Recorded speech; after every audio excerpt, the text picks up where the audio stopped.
Visualisasi is not a magic. Jadi visualisasi adalah suatu tools. Bagaimana teknik visualisasi yang benar, yang no bullshit. Saya Devita Nawal sebagai performance coach. Kali ini kita akan membahas tentang teknik visualisasi yang benar seperti apa. Jadi yang menarik dari sesi hari ini adalah ternyata visualisasi ini ada 5 jenis dan berdasarkan science based.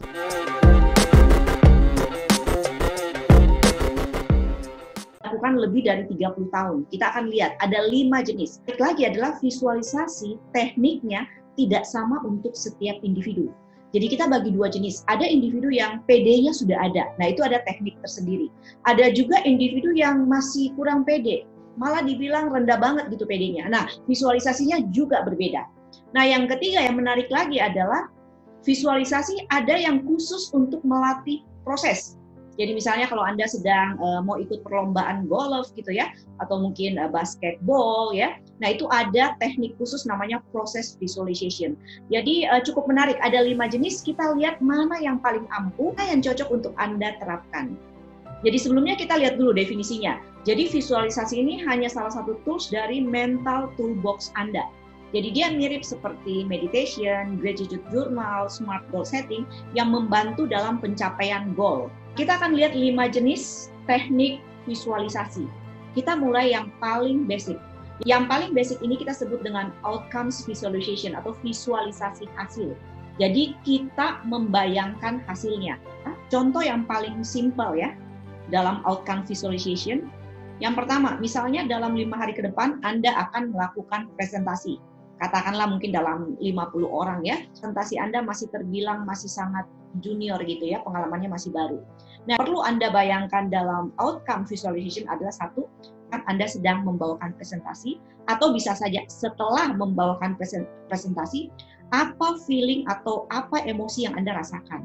Jadi tentu kita mengharapkan yang baik ya. Mungkin saja Anda terbayang bahwa peserta tepuk tangan, kemudian Anda bisa melihat muka mereka happy, kemudian mungkin Anda bisa melihat teman Anda, co-host Anda, atau mungkin pimpinan Anda memberi selamat kepada Anda, ya. Kemudian Anda melihat mungkin ada bos Anda tiba-tiba yang lain datang menepuk pundak Anda sambil mengatakan, wah good job gitu. Jadi Anda sudah membayangkan dengan baik hasilnya walaupun itu belum terjadi. Nah kalau bisa sih ini divisualisasikan bukan cuma sekali. Jadi katakanlah kalau 1 minggu ya mungkin Anda bisa memvisualisasikan 7 hari sebelumnya. Mungkin malam sebelum tidur Anda sudah membayangkan, tapi tentu membayangkan saja tidak cukup. Nanti Anda harus lihat di step berikutnya. Tapi kira-kira seperti itu contohnya ya. Jadi Anda juga bisa terapkan ini misalnya Anda ada meeting penting gitu ya. Meeting yang kayaknya baru pertama kali atau mungkin jarang banget dilakukan karena ini dengan pimpinan-pimpinan petinggi yang juga jarang Anda ketemu dan Anda nervous gitu ya. Nah, Anda bisa menggunakan visualisasi outcomes ini. Yang kedua, mental contrasting ini cukup terkenal, dipelopori oleh Profesor Gabriele Oettingen dari New York University. Ya, jadi kita lihat ada beberapa tahapan di mental contrasting. Jadi ada 4 tahapan untuk mental contrasting ya. Yang pertama, Anda visualisasikan hasilnya. Jadi katakanlah Anda membayangkan misalnya ya, contoh yang tadi, Anda membayangkan Anda sudah membawakan presentasi. Yang kedua, Anda uraikan feeling, manfaat yang Anda rasakan atau outcomes lebih yang Anda rasakan. Misalnya feelingnya Anda happy, Anda melihat tepuk tangan, kemudian bos Anda datang ke Anda, menepuk pundak Anda, wah hebat ya, presentasinya bagus gitu. Kemudian Anda juga melihat reaksi peserta, ada peserta datang kasih selamat Anda, memperkenalkan diri karena mungkin mau mengenal Anda lebih jauh, jadi Anda semakin detail semakin bagus.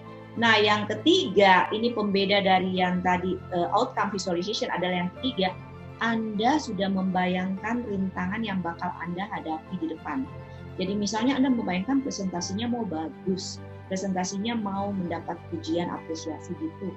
Tapi rintangannya apa sih? Anda mungkin mikir, oh kemungkinan saya suka gugup nih kalau lihat orang banyak baru berdiri di panggung sudah gugup. Nah, itu Anda tuliskan semua rintangan apa saja yang bakal Anda prediksi. Mungkin ada yang gugup, ada yang sakit perut, ada yang mungkin kayaknya nafas susah atau gimana gitu ya, Anda tulis semuanya.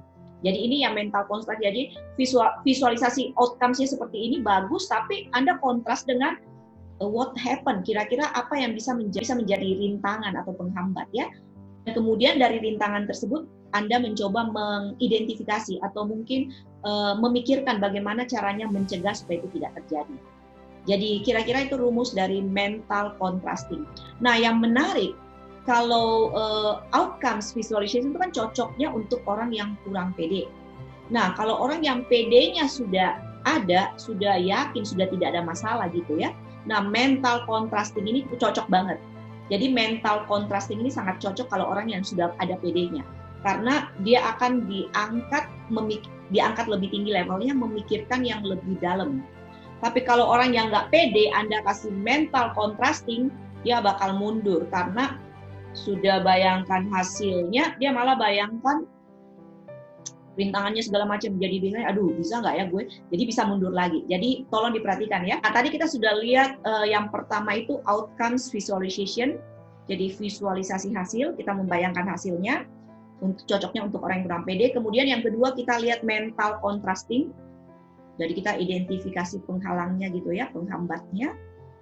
Kemudian yang ketiga I2, implementation intention.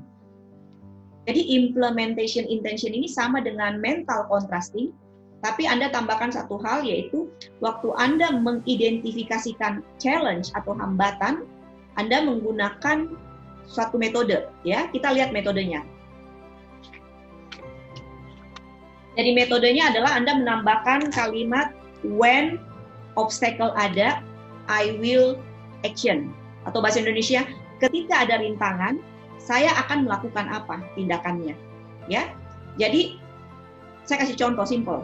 Implementation intention ini contohnya, misalnya goal Anda itu Anda fokus 1 jam belajar gitu ya, tapi Anda antisipasi distraction-nya itu adalah suka terganggu dengan suara-suara.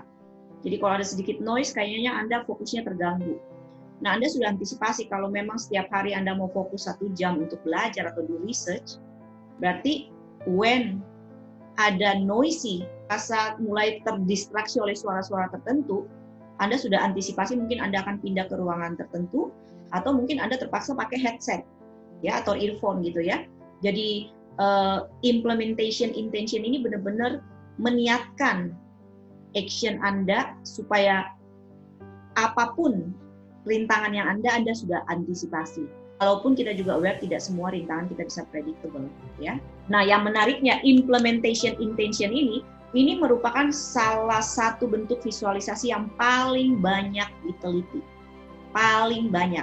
Dari outcome visualization, dari mental contrasting, implement intention ini tinggi banget. Jadi dari 700 eksperimen yang dilakukan, itu rata-rata menunjukkan hasil yang efektif ya dari implementation intention ini. Akhir kita sebut proses visualization. Jadi kalau outcomes kita membayangkan hasilnya, kalau proses kita membayangkan prosesnya atau ketika kita melakukan aktivitas. Nah, proses visualization ini paling banyak dilakukan di bidang olahraga, sport misalnya ya. Jadi contohnya misalnya Anda mau lomba latihan volleyball atau sepak bola gitu ya. Yang Anda lakukan adalah visualisasikan Anda latihan misalnya dribble bola mungkin di pikiran Anda tanpa menyentuh bolanya. Jadi Anda membayangkan mungkin kalau latihannya 3 kali set atau mungkin angkat beban gitu ya, lomba kettlebell dan sebagainya, ya Anda sudah membayangkan di pikiran Anda berapa set repetitionnya dan Anda membayangkan persis seperti Anda melakukan. Jadi tentu ada irama, ada waktu, ada fokus. Dan ternyata hasilnya ini terbukti. Visualization ini fokus pada praktek. Anda membayangkan di pikiran Anda sedang melakukan latihan. Karena otak kita nggak bisa membedakan antara fake dan real activity. Jadi yang menarik dari proses visualization ini, jadi ada studi salah satu studi yang terkenal, dia melakukan lemparan bebas dalam bola basket. Jadi dia bagi 2 grup, ada control group, ada grup eksperimen. Ya. Jadi kedua grup ini diberitahu tentang bentuk lemparan bebas dalam bola basket. Kemudian kelompok yang eksperimen ini diberi waktu dan diminta untuk memvisualisasikan diri mereka melakukan lemparan. Jadi mereka harus melakukan visualisasi. Bukan mempraktekkan, tapi visualisasi. Dan ternyata hasilnya peningkatan 24% shooting ya di atas kelompok kontrol yang ada. Jadi terbukti gitu. Tadi sudah outcomes, kemudian mental contrasting, kemudian implementation intention, kemudian yang keempat adalah proses. Nah, yang kelima ini keren banget, namanya WOOP. WIS, Outcomes, Obstacle, dan Plan. Anda bisa lihat di video di atas, saya sudah buat versi YouTube-nya. Ini keren banget karena ini dilakukan selama 30 tahun oleh Profesor Gabriel Oettinger, seorang psikologi dari New York University. Keren banget, saya juga sudah mempelajari dan mempraktekkan ya. Saya sangat sarankan, terutama yang sudah kepercayaan dirinya sudah mulai tinggi, itu bisa masuk ke sana. Tapi kalau yang masih belum pede-pede banget, pedenya masih berusaha dibangun, mungkin Anda bisa lakukan yang pertama tadi, yang visualization outcomes ya. Saya jelaskan sedikit aja mengenai WOOP, nanti Anda bisa nonton videonya di YouTube yang berikut ya. Dan jadi WOOP ini singkatan dari WIS, Outcomes, Obstacle, Plan. Jadi WIS-nya apa goal Anda yang mau dicapai. Outcomes ini kira-kira hasilnya apa yang Anda rasakan ya, apa yang Anda akan dapatkan. Kalau bisa secara emosional juga dituangkan lebih bagus. Yang ketiga, Anda harus antisipasi apa rintangan, apa obstacle. Dan yang keempat adalah Anda sudah mengantisipasi juga plan-nya apa kalau menghadapi obstacle A, obstacle B, itu plan-nya apa. Sebenarnya WOOP ini adalah gabungan dari mental contrasting dan implementation intention. Makanya dia keren banget dan saya sangat rekomend ya. Nah, yang terakhir, banyak yang nanya, Bu, visualization is it really works atau gimana sih? Dan apakah dengan visualisasi saya bisa meminta segalanya gitu terjadi? Dari hasil penelitian dan secara logika saya juga menjawab no. Ya, karena visualisasi ini adalah suatu tools. Jadi misalnya deh Anda bermimpi, oh saya mau jadi penyanyi, mau jadi ini, ya nggak mungkin kalau cuma visualisasi. Anda harus juga melakukan repetisi, practice, upgrading knowledge ya. Jadi semoga tips ini berguna. Jangan lupa share ke teman Anda. Terima kasih. Salam AlphaCode.